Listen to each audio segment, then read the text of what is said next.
Hey guys, before we get to the main event of this video, I just want to take a very quick moment to thank firstly the Sega Europe PR team for reaching out to me in order to get me to Judgment Day in Shepherd's Bush, London, get there early, get some footage, and also interview Greg Chun, who I also want to thank for just being a very lovable guy. He was so friendly and just very supportive since I had never done anything like this before, and he was just a pleasure to talk to. So yeah, just wanted to do those couple thanks.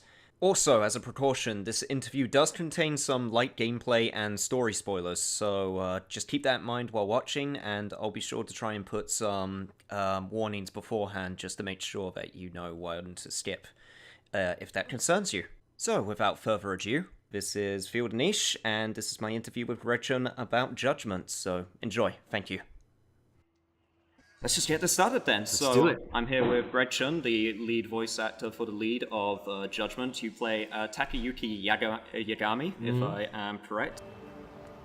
Who are you?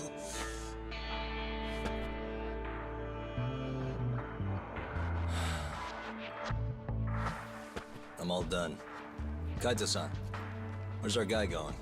And I guess first off, I will talk about, or ask even, sorry, how familiar are you with the Yakuza series overall? You know, it's interesting. I've seen the Yakuza series over the years. I've never actually played myself because all of my gaming time sort of got sucked away from me once I had a kid. So I haven't had an opportunity to game in years. You know what? That's fair. Yeah. That's a fair assessment. Yeah. I had a sort of similar situation where basically I just watched someone play it, and because there was always this thing going around where it's like, oh, it's Japanese Grand Theft Auto or something like that. But then you actually watch it and you go, no, this is completely, what is this magical? Exactly. What is this magical manly video game? But so what drew you into the world and setup of Judgment specifically? Well, I think you mean as I was working on it? Yes. I mean, really, for a lot of the recording session, we had a picture to record to. And so I could visualize a lot of stuff that I needed to say in the actual situation. So I had a lot of context visually. Yeah. And plus, obviously, my director, Keith, and Dan and Scott from the localization team provided me a lot of context of this is going on, this is what you're up against and stuff. So, you know, and for a lot of the lines, we also got to preview the original Japanese audio performance from Takuya Kimura. And so, as a result, that's sort of like all the pieces I needed to kind of set my performance. That's really super cool. Yeah. Especially way nicer than what it used to be with video game recording. Absolutely. So you've played a little bit of Judgment. I watched the stream, and I do agree with you. It is nice to listen to animals feeding. Good, thank you. Somebody understands me. Do you hear that, everyone? Yeah, I have one friend in this world. It's nice to hear animals eating stuff. Okay. Sound tech would disagree. Best part is, I'm not going to put context for the audio on that. That's right, that's just going to standalone bite there. So, out of the how much you played with Judgment, what would you say is your favorite gameplay aspect of it? I'm actually really intrigued by the combat. Mostly because I really want to get better at it, but the whole notion of kind of being able to upgrade abilities and these super moves that are just hysterical and ridiculous, I'm really looking forward to unlocking those and just seeing where they go. Actually goes nicely into my next question. Out of all these EX moves, which are basically, for people who don't know, the equivalent of heat moves from Yakuza, what is your most favorite hype, ridiculous, out there one that you've seen? I don't know if I'm allowed. Am I allowed to say? I don't want to spoil anything. I'll let you be the judge. You can cut this out of the interview if you want, but You know what? Go for it. I remember some point I put some guy's head in a microwave, and that's just hysterical to me. So that's been my favorite one.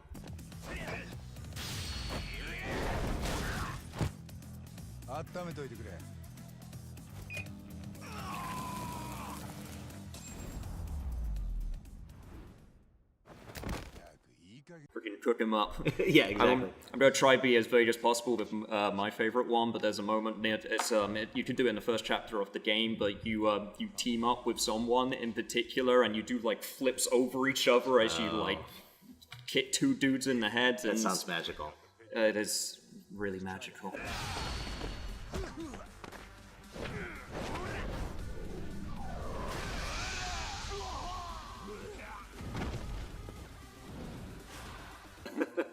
But Yeah. Have you actually had the chance to play any of the mini games in Judgment yet?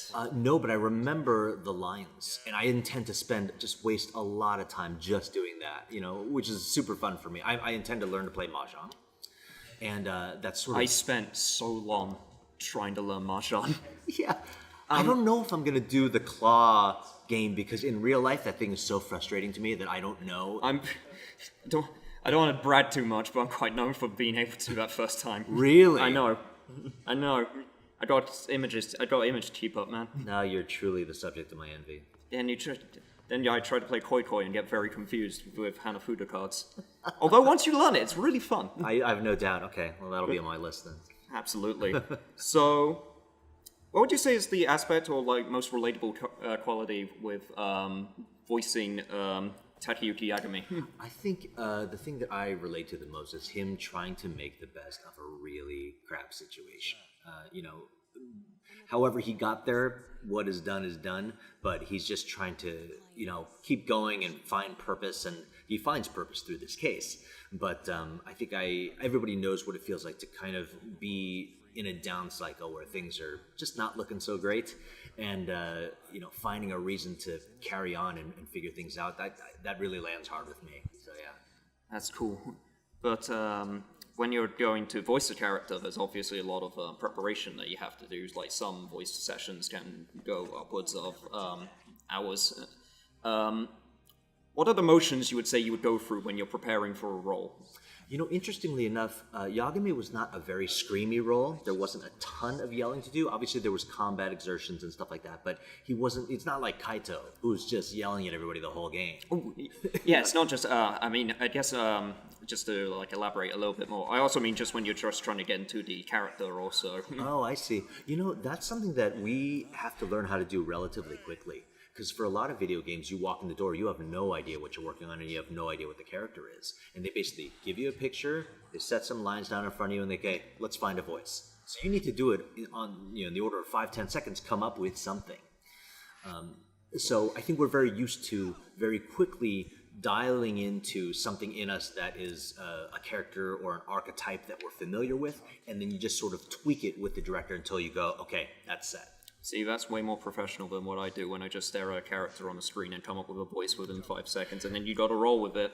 And then you have that moment where you have 5 female characters and you have to give them 5 different voices, and you're like, my voice is not made for this. Yeah, it's not easy. It's definitely not. It's definitely fun, though, even if I'm doing it as a very budget version. But, so how has the... I guess specifically with voicing the dubbing experience been with this game. So I guess what I mean to ask is it's been a while since the game has been dubbed since the very first one with which was released back in 2005, I believe, for the Europe. But was there any time where you looked at the script or anything that they've changed or knew any of the differences, or did you just sort of roll with it? We sort of go line by line. So we'll do a line, and if there's something seems like it's too short, like it's written too short or too long, they'll adjust it right on the fly. Or if something lip flap wise, if there's something wonky or there's a better way to say it so it'll land better, we just kind of do it in studio at the moment. And so that's a process that I'm used to. So I think as far as the mechanics of doing this job, it wasn't any different than any other dubbing job that I do. There was just additional context and pressure around this whole thing because of the history and the expectations, given that it's been so long since they've tried to do this. Have you had any experience with any of the other dub actors?